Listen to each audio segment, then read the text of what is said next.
ইরানের পারমাণবিক কেন্দ্রগুলোতে bunker blaster বোমা দিয়ে হামলা চালিয়েছে যুক্তরাষ্ট্র।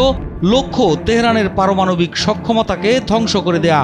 তবে হামলার আগেই ইরান তার হাতে থাকা বিপুল পরিমাণ সমৃদ্ধ ইউরেনিয়াম নিরাপদ স্থানে সরিয়ে নিয়েছে বলে জানা গেছে। পরমাণু অস্ত্র তৈরির উপযোগী এই উপাদান এখন কোথায় আছে তা কেউ জানে না বলেও মন্তব্য ভাসছে বিভিন্ন গণমাধ্যমে।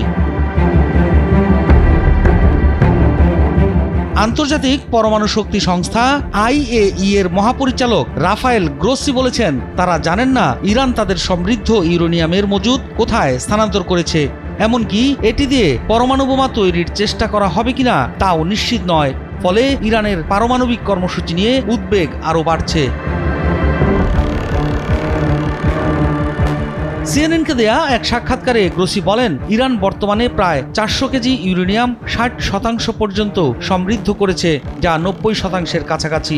এই মাত্রাতেই পরমাণু অস্ত্র তৈরি সম্ভব। তিনি বলেন, ইরান এই মজুত রক্ষার বিষয়ে গোপন কিছু করেনি, তবে এটি কোথায় রাখা হয়েছে তা নিয়ে আমরা নিশ্চিত নই। সোমবার অস্ট্রিয়ার ভিয়েনায় IAEA বোর্ড অফ গভর্নেন্সের বৈঠকে বক্তব্য দিতে গিয়ে গ্রোসি বলেন, আমাদের পরিদর্শকদের অবশ্যই ইরানের পারমাণবিক স্থাপনাগুলোতে ফিরে যেতে দিতে হবে। বিশেষ করে 60% সমৃদ্ধ 400 কেজি ইউরেনিয়ামের হিসাব যাচাই করা জরুরি। গ্রোসি জানান, সবশেষ 10 জুন IAEA পরিদর্শকরা এই ইউরেনিয়াম মজুদ দেখেছিলেন।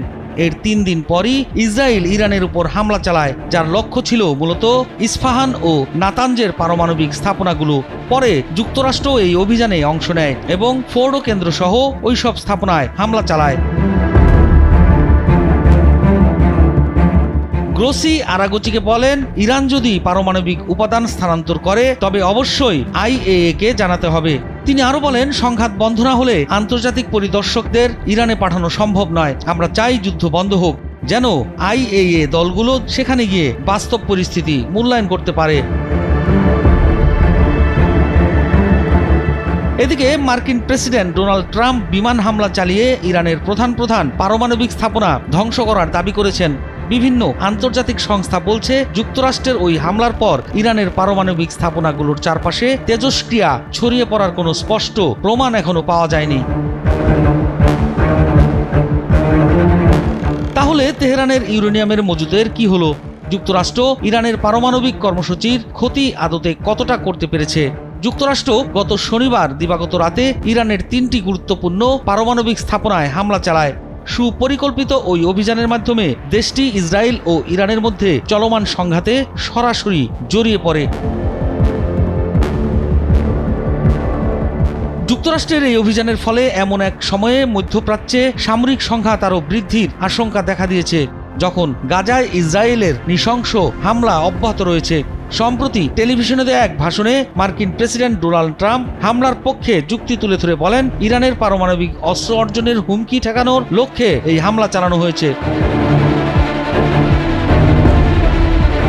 হামলার লক্ষ্যবস্তু ছিল দেশটির নাতানজ, ইস্পাহান ও ফর্দো পারমাণবিক স্থাপনা, যেখানে সমৃদ্ধ ইউরেনিয়াম উৎপাদন ও মজুদ রাখা হয় বলে ইসরায়েল সহ পশ্চিমা বিশ্ব দাবি করছে। পাল্টা হামলার বিরুদ্ধে তেহরানকে সতর্ক করে ট্রাম্প আরও বলেন, আজ রাতেই আমি বিশ্বকে জানাতে পারি এই হামলা ছিল অসাধারণ এক সামরিক সাফল্য। ইরানের প্রধান ইউরেনিয়াম সমৃদ্ধকরণ স্থাপনাগুলো সম্পূর্ণভাবে ধ্বংস করে দেওয়া হয়েছে। তুরস্কের ইস্তাম্বুলে এক সংবাদ সম্মেলনে আরাগোচি বলেন, এই আগ্রাসনের যে বিপজ্জনক পরিণতি ও সুদূর প্রসারী প্রভাব পড়বে তার জন্য একমাত্র এবং সম্পূর্ণ দায় ওয়াশিংটনের যুদ্ধবাজ ও আইনের তোয়াক্কা না করা প্রশাসনের।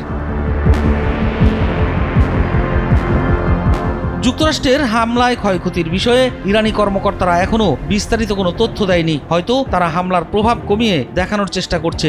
টেলিভিশনে দেওয়া এক বক্তৃতায় ইরানের রাষ্ট্রীয় সম্প্রচার সংস্থার উপ রাজনৈতিক পরিচালক হাসান আবেদিনী বলেন, আগেই 3টি পারমাণবিক স্থাপনা খালি করে ফেলা হয়েছিল। সেখানে বড় ধরনের কোনো ক্ষয়ক্ষতি হয়নি, কারণ উপকরণগুলো আগেই সরিয়ে নেওয়া হয়েছিল।